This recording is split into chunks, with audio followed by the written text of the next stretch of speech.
Hi dears, welcome back to my channel. എല്ലാവരും സുഖമായിട്ട് സേഫായിട്ട് ഇരിക്കുന്നു വിശ്വസിക്കുന്നു. ഞാൻ ഇന്ന് ചെയ്യാൻ പോകുന്നത് ആലു പൊറോട്ടയാണ്. ഇത് ശരിക്കും ഒരു നോർത്ത് ഇന്ത്യൻ ഡിഷ് ആണെങ്കിലും നമുക്കും ഏറെ പ്രിയപ്പെട്ടതാണ് ആലു പൊറോട്ട. അപ്പോൾ വീഡിയോയിലേക്ക് പോകുന്നതിന് മുമ്പായി ആരെങ്കിലും എൻ്റെ വീഡിയോ ആദ്യമായിട്ട് കാണുകയാണെങ്കിൽ ആ സബ്സ്ക്രൈബ് ബട്ടണിൽ ഒന്ന് ക്ലിക്ക് ചെയ്യണേ. അതിന് തൊട്ടടുത്തുള്ള ബെല്ലൈക്കണിലും പ്രസ് ചെയ്താൽ ഞാൻ വീഡിയോസ് ഇടുമ്പോൾ നിങ്ങൾക്ക് നോട്ടിഫിക്കേഷൻ കിട്ടുന്നതായിരിക്കും. അപ്പോൾ വീഡിയോയിലേക്ക് പോവാം. അതിനായി ആദ്യം നമുക്ക് ചെയ്യേണ്ടത് കിഴങ്ങ് പുഴുങ്ങിയെടുക്കുക എന്നുള്ളതാണ്. ഞാൻ 4 കിഴങ്ങ് എടുത്തിട്ടുണ്ട്. അത് നന്നായിട്ട് കഴുകി രണ്ടായി മുറിച്ച് കുക്കറിലിട്ട് നമുക്കൊന്ന് പുഴുങ്ങിയെടുക്കാം. കിഴങ്ങ് നമ്മൾ ആദ്യമേ പുഴുങ്ങാൻ വെച്ചാൽ നമ്മൾ ബാക്കി കാര്യങ്ങളൊക്കെ വഴറ്റി വരുമ്പോഴത്തേക്കും കിഴങ്ങിന്റെ ചൂട് മാറിയിട്ടുണ്ടാവും. അപ്പം നമുക്ക് എളുപ്പമാകും. അതുകൊണ്ടാണ് ഞാൻ ആദ്യമേ കിഴങ്ങ് പുഴുങ്ങാൻ വെച്ചത്.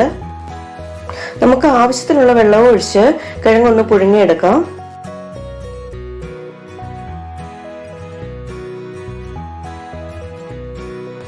ആ സമയത്തേക്ക് നമുക്ക് വഴറ്റാൻ വേണ്ടത് എന്തൊക്കെയാണെന്ന് നോക്കാം. മീഡിയം സൈസുള്ള 3 സബോള ഞാൻ എടുത്തിട്ടുണ്ട്. അത് വളരെ ചെറുതായി അരിഞ്ഞെടുത്തതാണ്. പിന്നെ കുറച്ച് മല്ലിയില, മുളകും ഇഞ്ചിയും ചെറുതായി അരിഞ്ഞത്, ഇത്രയുമാണ് വേണ്ടത്. നമുക്കിനി ഇതൊരു പാനിലിട്ട് വഴറ്റിയെടുക്കാം. ഞാനൊരു പാനിലേക്ക് സൺഫ്ലവർ ഓയിൽ ഒഴിച്ചു കൊടുത്തിട്ടുണ്ട്. പിന്നെ നമ്മൾ നോർത്ത് ഇന്ത്യൻ ഡിഷസ് ഒക്കെ ഉണ്ടാക്കുമ്പോൾ ശ്രദ്ധിക്കേണ്ട ഒരു കാര്യം എന്താണെന്ന് വെച്ചാൽ വെളിച്ചെണ്ണ ഉപയോഗിക്കരുത്. സൺഫ്ലവർ ഓയിലോ വെജിറ്റബിൾ ഓയിലോ മാത്രം ഉപയോഗിക്കാൻ ശ്രദ്ധിക്കുക. നോർത്ത് ഇന്ത്യൻ ഡിഷസിനൊക്കെ വെളിച്ചെണ്ണയുടെ ടേസ്റ്റ് ചേരില്ല. ഇപ്പോൾ എണ്ണ ചൂടായി വന്നിട്ടുണ്ട്. നമുക്കിതിലേക്ക് ആദ്യം ചെറുതായി അരിഞ്ഞ മുളകും ഇഞ്ചിയുമാണ് ചേർക്കേണ്ടത്. മുളകും ഇഞ്ചിയും നന്നായി മൂത്ത് വന്നിട്ടുണ്ട്. നമുക്കിനി ചെറുതായി അരിഞ്ഞ സബോളയും കൂടെ ചേർത്ത് കൊടുക്കാം.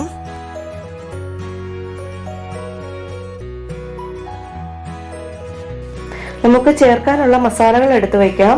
ഞാനൊരു 3/4 ടീസ്പൂൺ കാശ്മീരി ചില്ലി പൗഡറും 1/4 ടീസ്പൂൺ മഞ്ഞൾപ്പൊടിയും 1/2 ടീസ്പൂൺ ഗരം മസാലയും എടുത്തിട്ടുണ്ട്.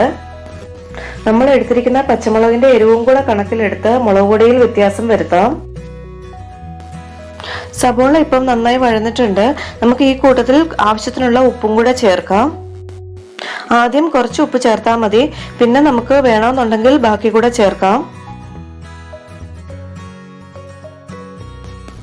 ഇപ്പൊ സബോള പാകത്തിന് വഴന്നു വന്നിട്ടുണ്ട്.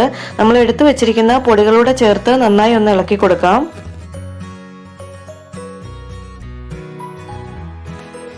ഇനി ഞാനൊരു 1/2 ടീസ്പൂൺ വൈറ്റ് വിനെഗർ കൂടെ ചേർത്ത് കൊടുക്കുന്നുണ്ട്, ഒരു ചെറിയ പുളിക്ക് വേണ്ടി. നോർത്ത് ഇന്ത്യയിലൊക്കെ ഉണക്കമാങ്ങയുടെ പൊടിയാണ് ഇടുന്നത്. നമ്മളിവിടെ ഉണക്കമാങ്ങ, അടമാങ്ങ എന്നൊക്കെ പറയില്ലേ, അതിന്റെ പൊടിയാണ് അവർ ചേർക്കുന്നത്.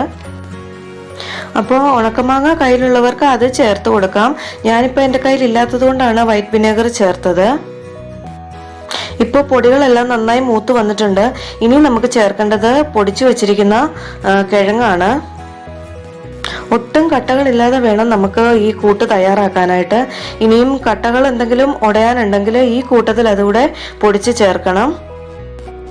ഇങ്ങനെ നമ്മൾ കുറച്ചു നേരം പാനിലിട്ട് തന്നെ മിക്സ് ചെയ്തെടുക്കുമ്പോൾ ഇതിലുള്ള വെള്ളമെല്ലാം നന്നായിട്ട് വറ്റി വരും. നമുക്ക് നല്ല ഡ്രൈ ആയിട്ട് കിട്ടും. അപ്പോൾ നമ്മൾ ഫില്ല് ചെയ്യുമ്പം പൊട്ടിപ്പോകാതെ നമുക്ക് പരത്തിയെടുക്കാൻ പറ്റും.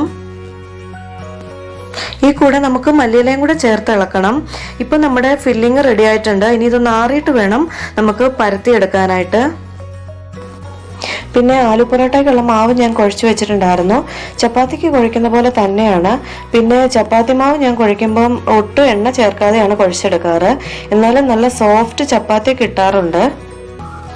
ഇനി ഇത് നമുക്ക് ചെറിയ ബോൾസ് ആക്കി മാറ്റി വയ്ക്കാം. ചപ്പാത്തിക്ക് എടുക്കുന്ന ബോൾസിനെക്കാളും കുറച്ചുകൂടെ വലിയ ഉരുളകളാക്കി വേണം എടുക്കാനായിട്ട്.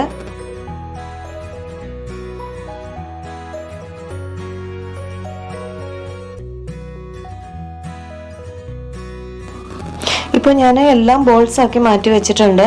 ഇനി നമുക്കിതൊന്ന് പരത്തിയെടുക്കാം. ഇനി കുറച്ച് പൊടി ഇട്ടിട്ട് നമുക്കിതൊന്ന് പരത്തിയെടുക്കാം. ചെറുതായിട്ട് പരത്തിയാൽ മതി. ആദ്യം ഫില്ലിങ് വെച്ചതിന് ശേഷം നമുക്ക് ബാക്കി പരത്തിയെടുക്കാം. ഇനി കുറച്ച് ഫില്ലിങ് വെച്ചിട്ട് നമുക്ക് ഉരുട്ടിയെടുക്കണം. നമ്മൾ കൊഴുക്കട്ടയൊക്കെ ഉണ്ടാക്കി എടുക്കുന്ന പോലെ തന്നെയാണ് ഇത് ഉരുട്ടിയെടുക്കേണ്ടത്. ഫില്ലിങ് വെച്ചതിന് ശേഷം 2 വശവും നന്നായി ഒന്ന് പ്രസ് ചെയ്ത് കൊടുക്കുക. എന്നിട്ട് നമുക്കിതൊന്ന് ഉരുട്ടിയെടുക്കണം.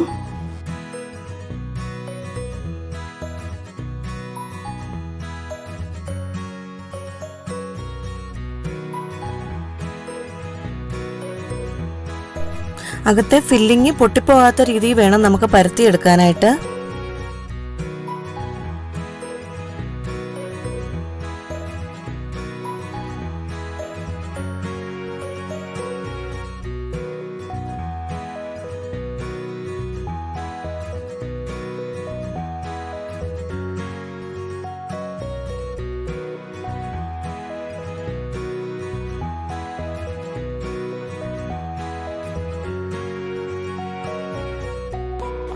ഇനി നമുക്ക് ഒരു തവ വെച്ച് ഓരോന്നായി ചുട്ടെടുക്കാം. ആദ്യം ഹൈ ഫ്ലെയിമിലിട്ട് 2 വശവും ചെറുതായി ചൂടായതിനു ശേഷം ലോ ഫ്ലെയിമിലിട്ട് മെല്ലെ വേണം കുക്ക് ചെയ്തെടുക്കാനായിട്ട്. ചപ്പാത്തിയേക്കാൾ കുറച്ച് കട്ടിയുള്ളതുകൊണ്ട് അകവശം കുക്കായി വരാനായിട്ട് കുറച്ച് സമയം എടുക്കും. 2 വശവും ചൂടായി കഴിയുമ്പോൾ നന്നായിട്ടൊന്ന് പ്രസ് ചെയ്ത് കൊടുക്കുമ്പോൾ ഇത് പൊങ്ങി വരും. അങ്ങനെ 2 വശവും പൊങ്ങി വന്നതിന് ശേഷം നമുക്കിതെടുത്ത് മാറ്റാം.